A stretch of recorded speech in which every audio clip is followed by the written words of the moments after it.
to all of us. Yeah. I'm a little congested myself. I'm a lot. Welcome to the studio, Prince Ahmed. Thank you, Bubba. Thank you for having me. Not for myself, I don't mind. Fist bump, fist bump. Hell yeah, bro. For those who are, this is your first introduction to Prince Ahmed. Prince Ahmed is a professional wrestler. I have to ask you the age-old question. How did you discover professional wrestling? I don't really remember how I discovered it because like I grew up kind of in it. Like my older brother, like I just grew up and I'm like, all right, wrestling's part of my life. And because I lived in Egypt, I grew up in Egypt. And so my brother, he lived a little bit here. Then we all moved to Egypt, moved back. My dad stayed here, but my family all moved back and it will come in the summer. So my brother would be kind of like, oh, let's watch this guy. That's Bret Hart. That's Shawn Michaels, that's DDP. And most of our stuff was like kind of wrestling tapes. Because my dad would send us like every 6 months or whenever he comes to visit, he would give us like WF tapes or WCW. So my brother was like, oh, I remember this guy. And he would kind of like, so I don't really remember when was the first time I saw it, but all I just remember is like, I've always kind of been in it. It was always around you. It was always around me. Yeah, it was just always around. My brother was kind of like feeding me who to cheer for, who to boo and all that stuff. And so I kind of got all my information from my brother. And so even the people I didn't really necessarily like grew up watching, I knew about them because of my brother. Awesome. Like, Sick. Yeah. Did you have a wrestler that you gravitated to? I know you said your uncle or your brother, excuse me. I know you said your brother was like pushing you in the direction of like who. My brother had this weird philosophy, and not just in wrestling, but with everything. If he cheers for somebody, I can't cheer the same person. I have to go for the other one. So I used to like The Rock, and I was like, no, you're gonna go for Triple H. I'm like, but I want The Rock. No, Triple H. But when I was a kid, I remember my dad sent us these two action figures, Sting and DDP. And I really wanted Sting because I had one tape of him, but like he just looks so cool. But my brother, obviously, he took him. But I think to make me feel better with DDP, he sold me on him like crazy. I was like, DDP probably beat Bret Hart, this, and he's 3 times. So I kept watching DDP, and then he became like my favorite. The Diamond Cutter. The Diamond Cutter, but like it was like my favorite. And I remember like and actually right after that, my dad sent me I think World War III. I forgot which year, but the year that he wrestled Bret Hart, I think it was the main event for the United States title, and he won. But I love the song and the way he entered with the crowd, and DDP was my guy for like forever. He still is, kind of.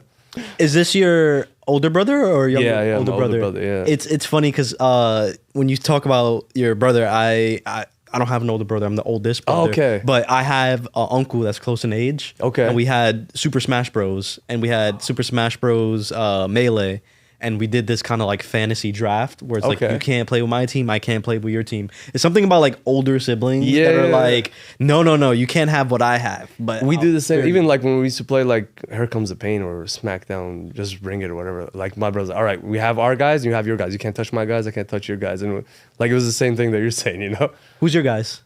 I remember he gave me Triple H. I remember he gave me Undertaker. I remember that was like, I'm talking about Just Bring It. So it was like, I remember Kane. No, actually, he took Kane. He gave me Big Show. So he would take one and give me one. I forgot who else. Was he just giving you all the heels at the time? Yeah. I noticed that after. Yeah. Then like I just grew up and became a heel, you know? Real life heel. Is that what you gravitate towards? Like more heel than babyface? It's being a heel honestly just happened by accident. Because when I walked into wrestling, I didn't want to become the typical Muslim heel. I really want to step away from that.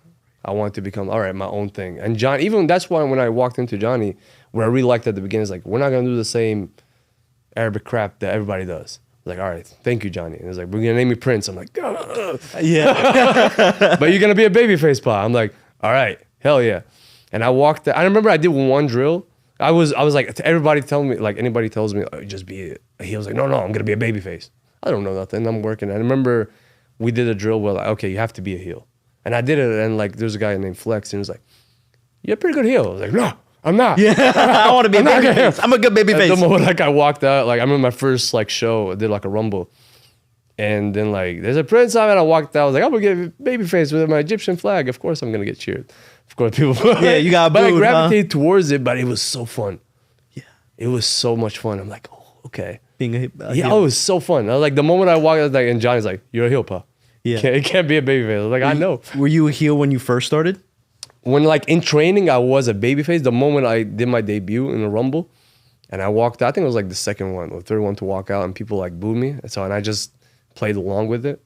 I didn't want to like fight it, and like it was so much fun. And especially I knew I was gonna be the last one to be eliminated, so I just kept having fun with it, and ever since then I kind of became a heel. What's the biggest difference between working as a babyface and working as a heel? I hate working as a babyface. I hate it working, but it actually is easier for me a little because I do some like different cool moves, so it does kind of get me over faster, and I just sell, you know. Like whenever I work as a babyface, I feel like okay, it's a night off, but I just don't like it. I just don't like that I'm not in control. I don't use my facials as much. I don't show the aggression that I could show, you know.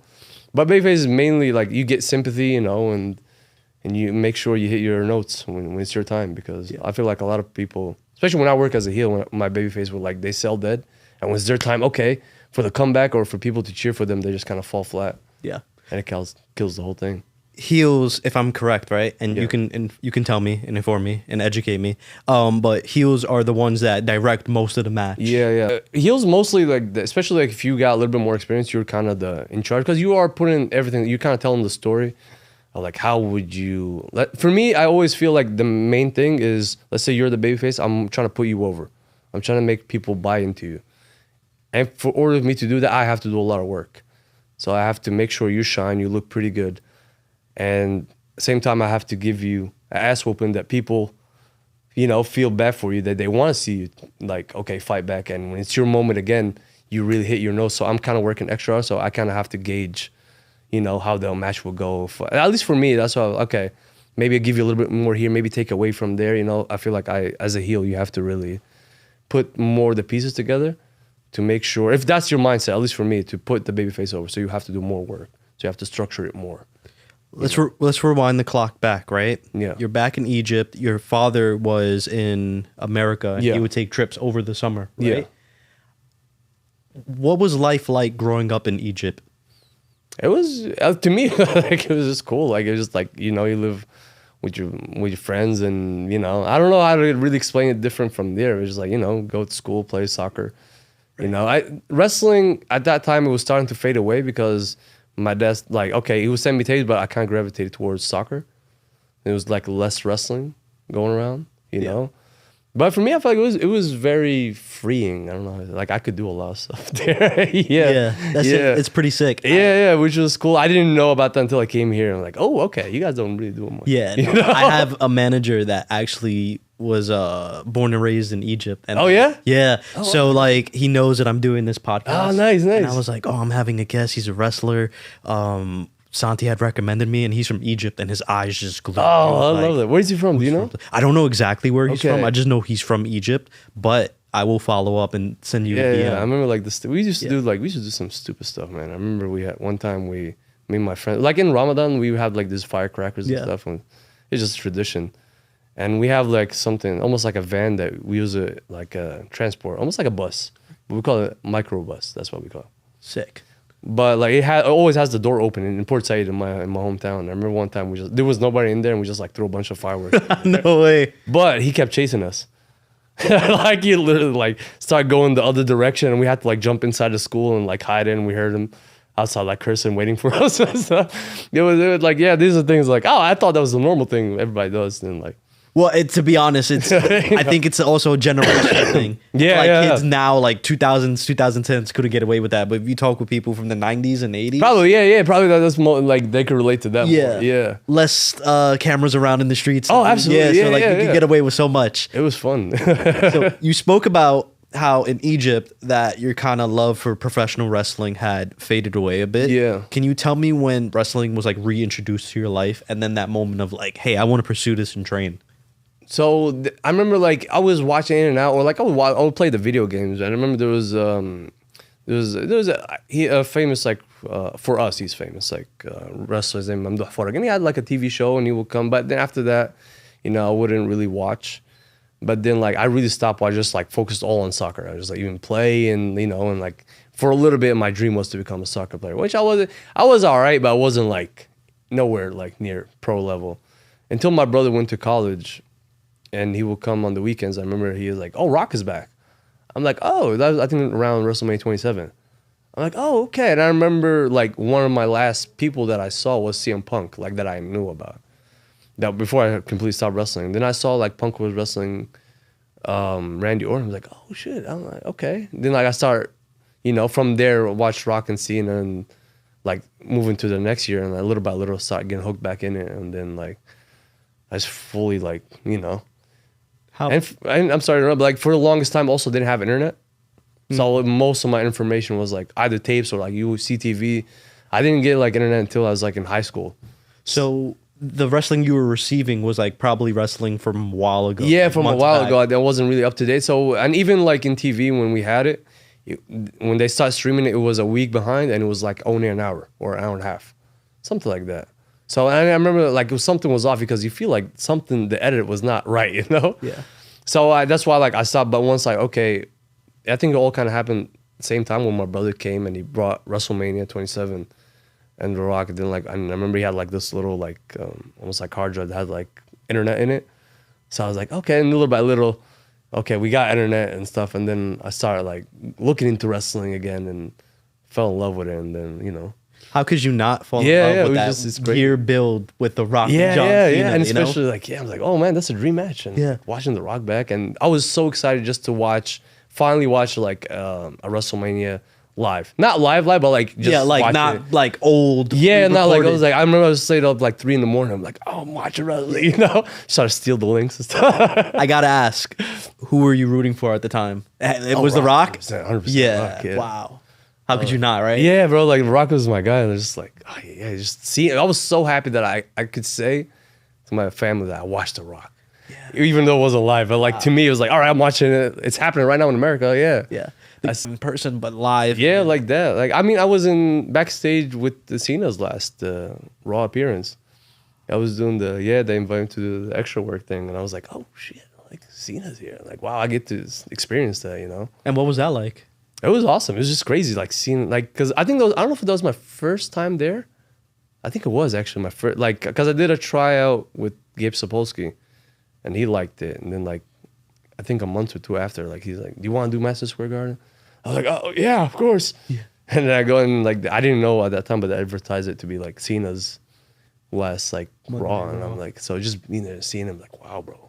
Do you have those pinch me, I'm dreaming moments where you were like, I was a kid in Egypt and I was getting wrestling months in advance? I didn't really I didn't have that until, because I also got invited for like WrestleMania, and I didn't get that really until on the way back, because I was so focused on like, I really want to because I was in dental school in Egypt. I went 1 year, and I fought everyone. I was like, I'm gonna leave, I'm gonna become a wrestler. So I was like so focused on like, I have to make this work. So I've been on this like, this tunnel vision. I have to make it. I have to make it work. I have to make it work. That even those little moments what I get, I would appreciate it, but not really until like I went to WrestleMania. We didn't use this I went the first night, but I was just there backstage and I'm soaking it in. And like, when I was there and just like seeing the crowd and how they react. And I got one person like, you from NXT? Because they see me with the suit. It's like, I'm like, not yet, brother. But that moment made me like, okay, I felt like, oh shit, that's happening. And then on the way back, on the flight back the next day, because like, all right, on the flight and like, you're just sitting by yourself, no distractions or nothing. I'm like, wow, bro, like, you went from Egypt watching that stuff like on TV and videotapes. And I used to download Monday Night Raw because it would be so late. I would download it on Tuesday, and we had some crappy internet. I would watch it on Wednesday with my brother. I'm like, wow, I went from that to actually being paid to go watch. Even though they knew nothing to me, like in WrestleMania, but I was there. Like I got paid to go watch WrestleMania, and just be there and be backstage and see how they call their match. And I was like, wow, that's awesome, man. Even though like I'm not where I want to go yet, but like that's the moment. Like at least as a Muslim, alhamdulillah. Like thank God, man. Like Thank God. I could, even though like I was like, yeah, I'm gonna make it, but I'm like, shit, man. I never really thought I would reach that level. Wow. Even though I still want to do more, but like it was one of the moments where you said like, wow, man, I'm very grateful. I didn't realize how much I've done or how much cool stuff I've been through. That's Yeah. thank God. Yeah, Thank for real. God. Thank God. They're like, wow, man, okay. Yeah. You mentioned being behind the scenes at Cena's last Raw. Yeah. Were there any wrestlers you were there that you conversed with, that you picked their brains, or what was that like? So we're not really allowed to like talk to people, but I didn't do it that show. I did it the one in Seattle, where I was part of like the Szechuan's like mass people. And like I feel like it was a calmer environment and I saw Punk walk back and forth with me. I'm like, that's the guy that I want. That's the reason why I got hooked back in wrestling, him and Rock. Like, shit, should I talk to him? And he kept back, and I was like, fuck it, I'm just gonna talk to him. Yeah. That's pretty sick. And at that moment at WrestleMania, on your way back, what was your thoughts? Like you said, "Pinch me, I'm dreaming," but was it like, man, I got to get back on the grind because I don't want to be in the audience this time? No, you're right. Yeah. I mean, like I wasn't really like they told us you could just go where, like you do whatever you want. So I chose to go outside and watch it live, just soak it in, you know. Because some people just stayed in catering. You know, some people watched it from the room. Some people just were. I just wanted to experience it. But like that moment where like, fuck, I gotta be here, man. It was just the energy and just like how everybody looked and how the stars were, you know, and it's like, fuck, man. Like I had this very weird thought where like one moment I was like, you're gonna be here one day, inshallah, and the other one was like, fuck, are you ever gonna get here? And it's like, no, I'm gonna get here. It's like, will you? It's like, I know you can make it, but will you get the chance? You know, I kept having this like back and forth like thoughts and battles, but I'm like, you know what, man, I'm too deep in. I'm already gonna give it my all. But I kept getting those. I'm encouraged, but at the same time, I'm scared. Like, would I ever? Because I felt it. I'm sorry to interrupt you.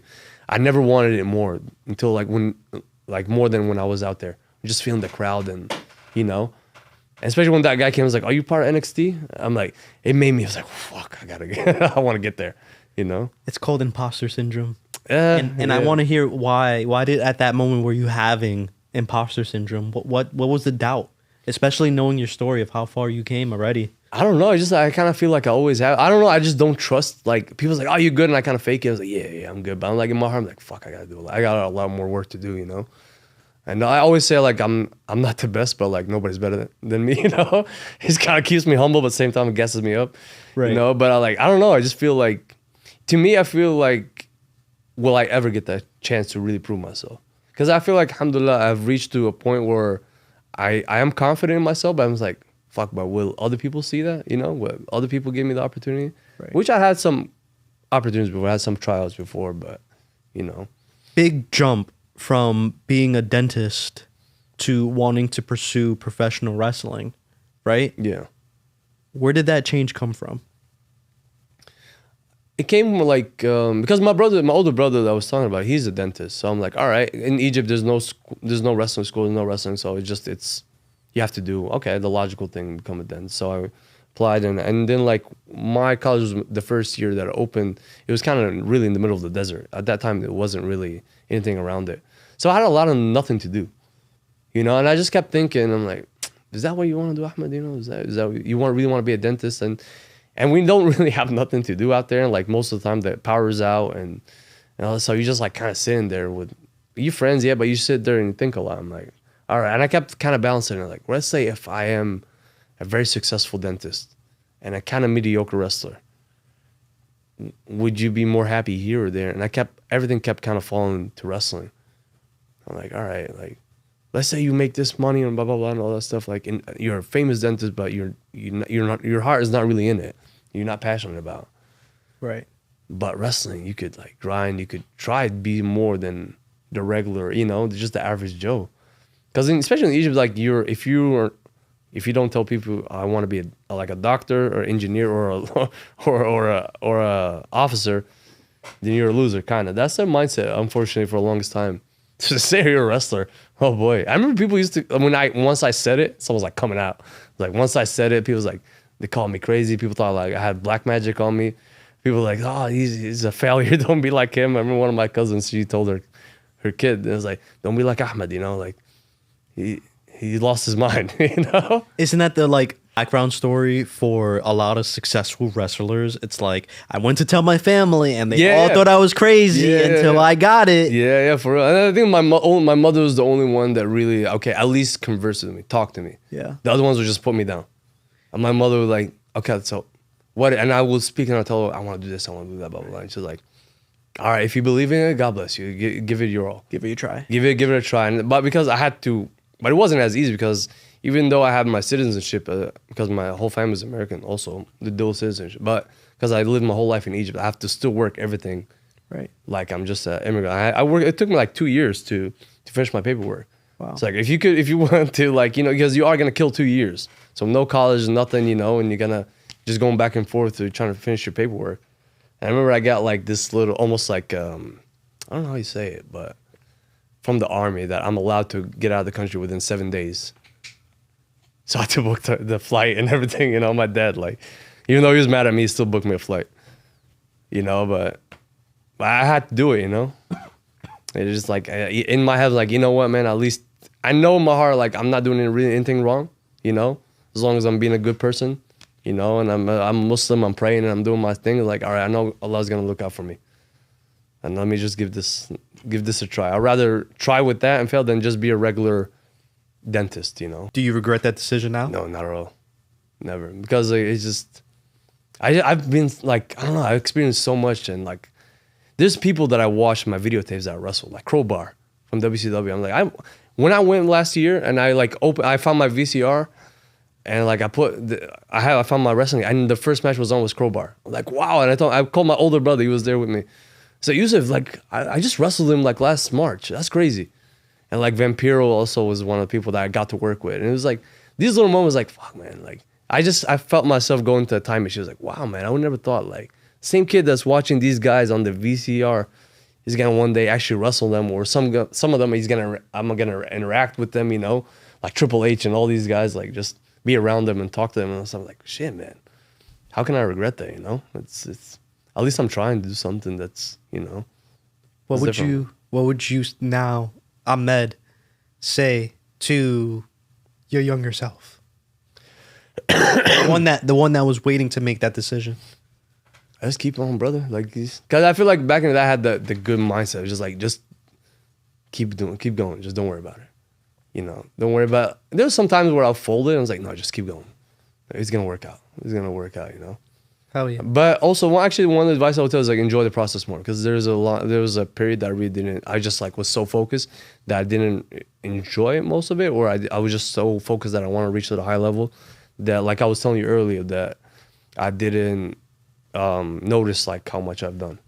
You didn't enjoy the journey. I didn't really enjoy it for the most part. I didn't really enjoy the journey, like, and the accomplishments and the stuff that I've done. And like I was like, okay, let's move on to the next one, because I had a big chip on my shoulder. I have to prove everybody that I didn't waste my life. I didn't like just drop out of dental school, you know, just not do anything with it, you know. Like I had that for the longest time ever. Then like once I calmed down, I was like, it doesn't really matter. Who am I trying to prove stuff for, you know?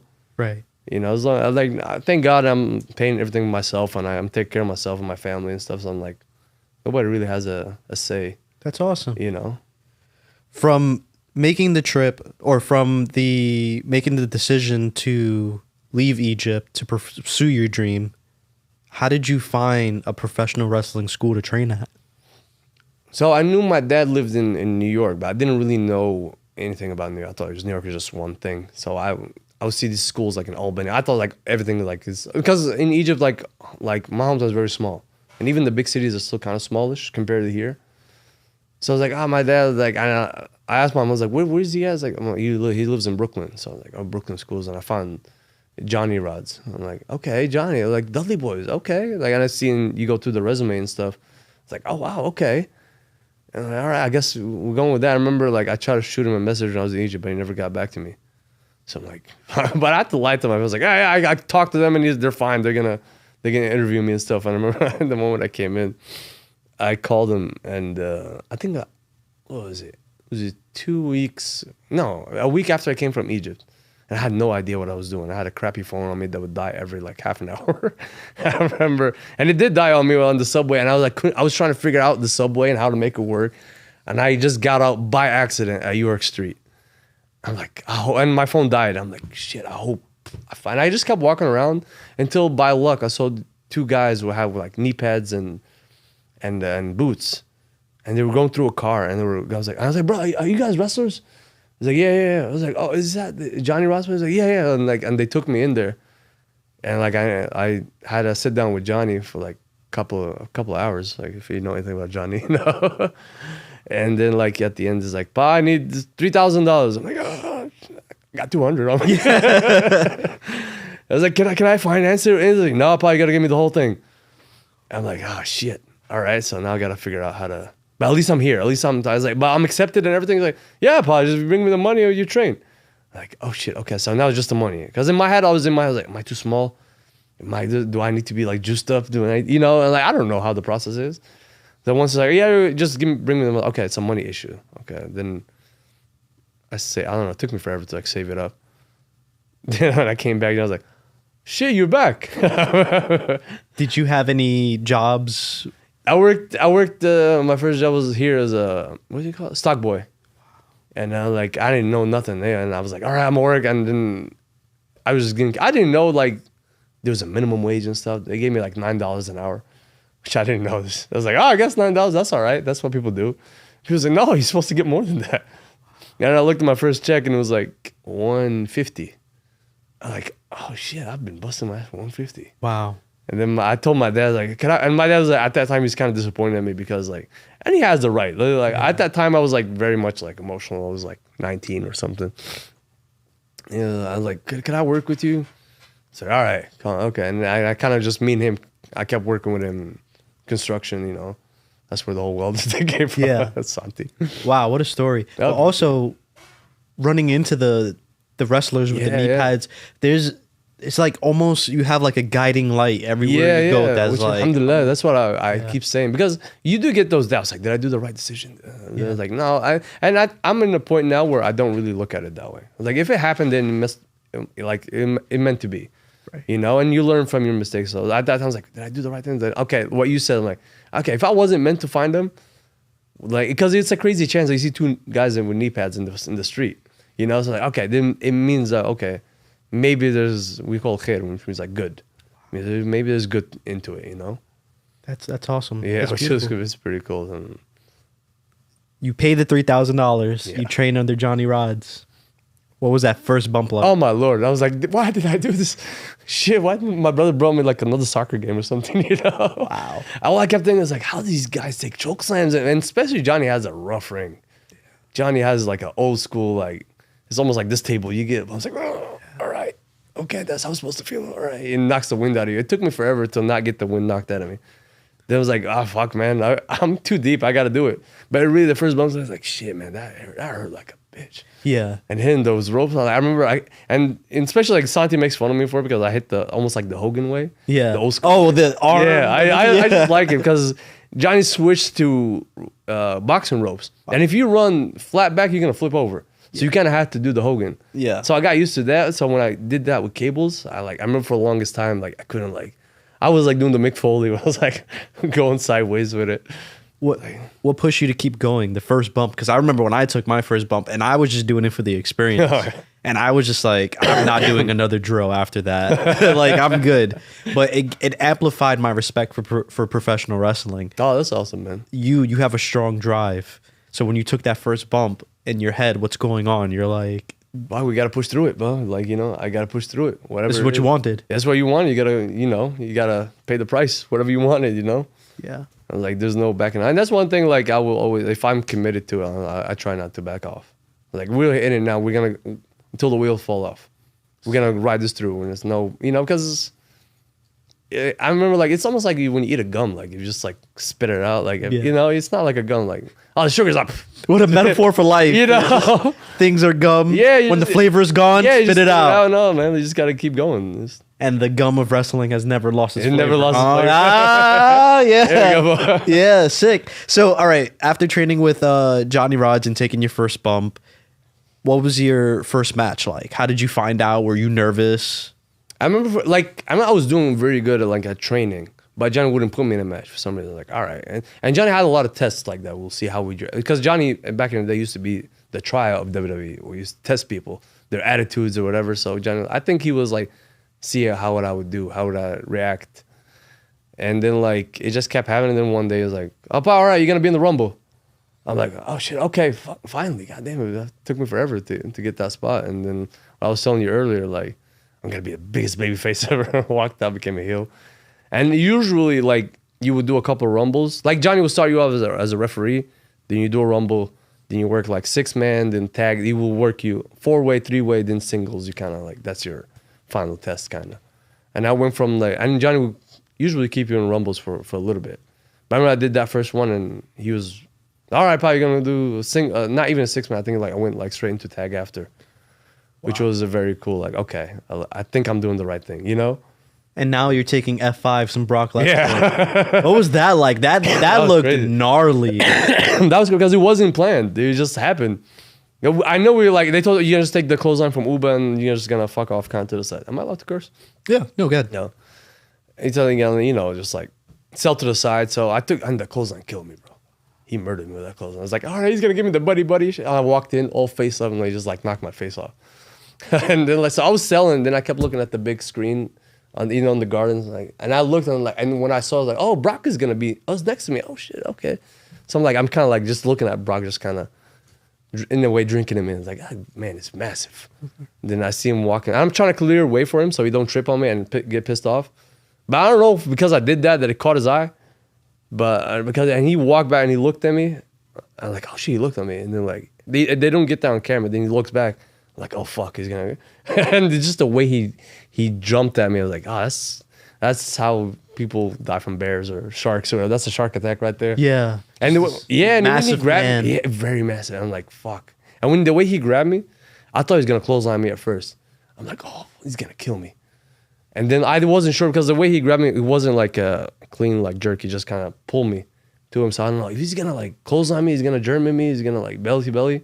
And once like I went under, I was like, oh shit. I felt like I was flying. I felt like riding a camel. Like I'd never felt his shoulder. Yeah. Just his traps. I was flying. I was like, oh shit. And when he didn't need my help. I was like, I'm gonna just give it a little bit extra kick. But when I did that, I fucked myself over because he was flinging me. Yeah. I'm like, I weigh nothing to him. Wow. And then like I just took this big ass bump, like oh fuck. All I kept thinking was about my brothers. I was like, I bet my brothers are so happy right now. Yeah. Because my two brothers are like big marks for Brock Lesnar? huge marks. And my mother, like, they scare us like, oh, if Brock ever goes to Ahmed, he's gonna kill him. He's gonna snap him in half. And I know my mother's gonna watch with them. Yeah. And they were saying, apparently, they told me after, they were like scaring her. It's like, oh, if he goes to Ahmed, he's gonna. And then she sees that. And I look at my phone, it's like 50 missed calls. What is with this manifestation that you have where it's like things come to you and it's like these blessings? Yeah, it really is. And man. that you're telling me it was not planned. It wasn't planned. And what the crazy thing is, like when we did the rehearsal, like walking into like with Adam Pierce, I was supposed to be on the left, and Geronimo, which was my boy, also from Gleason's, was supposed to be on the right. And we walked off for some reason. We got switched. I don't know what happened, but it just by luck or you know, that's God's blessing. That's how I believe it. Like I just switched to the other spot and we just went. And I took the clothes on the other side, and it was just that right spot where Brock picks me up and like F5s me. And the referee comes to me and she was like, "You all right? You're alive?" I was like, "Yes, ma'am." I was like, "Good bump." Yeah. And Wow. she takes me to the back and like, and in my head I was like, "Fuck!" That was one of the moments like, shit, you just felt the pop and in a way I was involved in that pop. Like, oh shit, Madison Square Garden, and I'm kind of in it. I see Triple H looking at me and Paul Heyman and shit. I was like, oh wow. Then I walk in the back and like Brock was like, it's called ad-libbing. Good job, brother. Like, oh, thank you, sir. I didn't want to ever let go of his hand, you know, his big ass hands. Yeah. That's so cool. Yeah. Then like, because Drake Maverick was our producer. And he's like, and he came like, that was a rotten bump. Why'd you do that? That was horrible. He's like, let's go talk to Bruce Pritchard. And he took me to Bruce, and like you could tell Bruce didn't really care. I was like, Bruce, tell him it was a rotten bump. He was like, yeah. I was like, do you want me to take down his name? He's like, sure, take his name.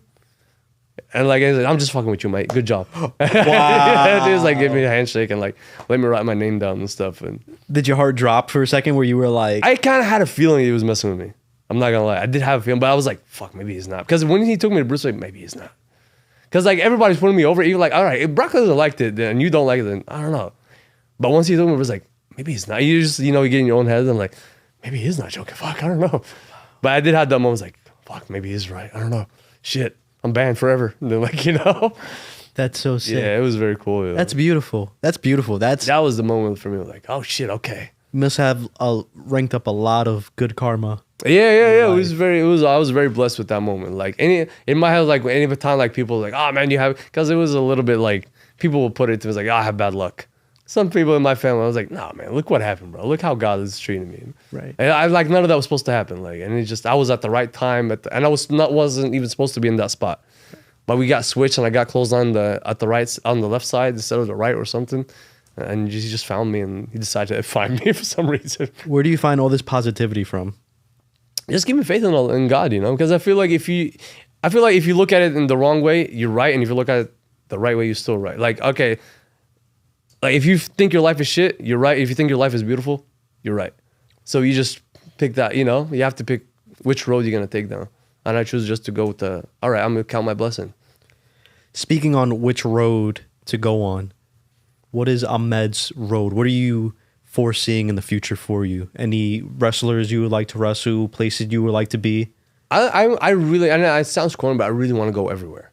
I just, especially like, okay, I'm here now. I don't want to like, I want to wrestle. I want to wrestle everyone. I want to go to Mexico, Japan, like UK. I do want to work for every company. It sounds weird and like, I'm kissing ass, but I really want to do that. Where like, that's why I love AJ Styles so much. I feel like he had the perfect career where like he got to touch on everybody and everything, like New Japan, Mexico, like Ring of Honor, TNA. Like he was there everywhere. Like, okay, that man has done it all, and that's kind of like the most career I would try to emulate is like AJ Styles. And he was like, and especially him where he wasn't really like when you first look at him, it's like, oh, you're not really gonna count on him. Like it's like, he's not. But like he's AJ Styles, bro. Like his work and his talent and everything speak for himself, you know? He doesn't need to be like 6'5", whatever. Right. You know, blonde hair, blue eyed, whatever. No, his work speaks for itself, and he got that dog in him. And I really love, like, if anybody I would say is like I would love to go that route. Is AJ Styles? AJ Styles route. Like I feel like he has the perfect career, in my opinion. That's awesome. Where, like he didn't get the itch, I gotta do indies, he done it all. You know? And I love that. I love that about that. You are called in your bio the Egyptian torture artist. Torture artist. Yeah. Why are you deemed the Egyptian torture artist? At first, like people used to just say like, "Oh, you torture," because I used to just put a bunch of submissions on people. Like, cause there was a while like at Gleason's where there was a guy named Big Al, which big shout out to him, where I would go and meet him early, and then he has an actual amateur background. So we would just grapple, and he would teach me like, oh man, just like if you go this way, you go that way, like okay. And he wouldn't like shoot on me; he would let me roam out. So I just kept trying to do kind of submissions on him and try to innovate. Which I think it came with like my ignorance came as a blessing, where I would just try shit that I don't know. Okay, I guess that works. So I kept doing that. People call me like, oh man, you torturing the guy, and I remember because my original the character that I wanted to do, which I'm about to do, which is like I'm the chosen one by the pharaohs, or like that's why the master, like all these like you know the pharaohs, I don't want to call them gods because it's against my religion, but you know those entities, like they chose me to be the last one, but I obey for me to give me my power and my own mask. I have to obey them first. So I remember I pitched that idea to when I did to OVW, and they really liked it, and I pitched it to. I remember like Kevin Nash one time he saw me in Vegas, and I went, and some guy like him was like, oh, that guy's a pretty good worker. And he looked at me and he saw my stuff. He's like, oh kid, you look, and I told him the gimmick. And he told me it's a really good character. It's a very good gimmick, but like he told me that's a TV character. It's gonna be very hard to do on the indies with no backstory. Let's say you walk to a show, how could you say all that? You're chosen by the pharaohs and blah blah blah, and you listen to them and all. So it's like you have to keep the look, but like you have to figure something out. And I remember I was listening to this Moroccan song, and it said like, in it kind of says like I became an artist at crime, or a criminal artist. And I was like, oh, okay. What if I just? People always tell me I torture people with my submissions and the way I kind of put heat on them. So like, all right, just torture artist. I guess that works. And what I like about that is like nobody really ever like. So it's just a name. I'm like, oh, okay, makes sense. That's what I liked about it.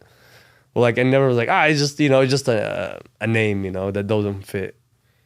You are so innovative. Oh, I appreciate it. With the moves you do, right? How Santi put you over, and Santi put you over. It's crazy. Yeah. How Santi put you over was you have to see the shit that this guy does, right? So when I was doing my research, I went onto your Instagram page and I'm like watching your videos, and I see you do the craziest fucking submissions.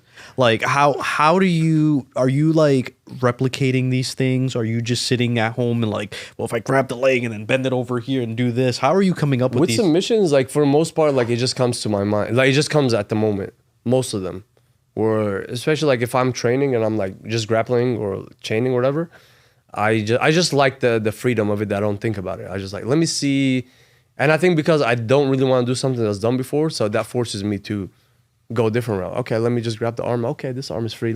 So it's usually, I feel like that's where the magic comes in, especially with submission, excuse me. It just, once I just feel it and it just happened. Okay, let's see what I fucking did, you know? Sometimes I can't even do it again. I just like, oh, I don't know how I did it, so just let me just post it, you know? But it's mostly just, I like to put myself in that spot where like I have to think at that moment. Even in matches where people are like, okay, what submission are you gonna do? Because sometimes I'm gonna do this, but I'm most likely, I know how my instincts work. Most likely I'm gonna hit a submission after. It's like, what is it? I don't know. Just be loose and we'll figure this out. And if I'm too rough on you, you just give me the Iggy and tell me and I'll loosen up. Because I do go crazy a little bit. That's so, you know? that's funny. So most of the times, like, and I feel like my best submissions come when I'm just like, especially when it just has to happen. It just happens. Let's see what happens. What a brilliant mind to be. I appreciate I'm gonna grab somebody like this and hold them and hope it's for the yeah, best. let's hope it works and looks cool. All right, Yeah. it looks good. All right, because I had some other submissions I never posted. I'm like, I'm not even sold on. I'm gonna tell you this right now. It's our first time meeting, and we're on camera. You have been a pleasure to talk with. Oh, I appreciate it, man. No, the pressure's all mine. I'm really happy that you got me here. Yeah, I would love to have you back again. I would love to be because man. I feel like you're a man of many stories. There's a couple things I know about you that I haven't got the chance to ask yet. All great things. Thank you. Would love to have you back man, again one of these times. Thank you so much. And I really had so much fun. Like I didn't even, which I don't usually do podcasts. I just don't like myself like speaking. I feel like I ramble too much. But you make it so comfortable that I can just like speaking. Like, you know, I'm speaking to my friend, you know? Which is very cool, man. No, thank you, man. You're very good at what you're doing. I just tell everyone that comes here we're having a casual conversation. Which it is. You just sucked me in without even, I don't even know what I was doing. I didn't even know we were like shooting. Yeah, it's the small factor. I'm telling people, trust me because I'm small. It really is not, bro. Listen, would the story of Santa working with elves work better if the elves were 7 feet tall? Like nobody would like elves if they were like 7 feet tall. It's cool because they're like small. I don't want to say that. Listen, all jokes aside, it's been a pleasure. You made an hour go by so fast. I kept checking the clock. Like, would love to have you again. I would love to be here again, man. Anytime you. Ladies and gents, professional wrestler, Prince Ahmed. Thank you, guys.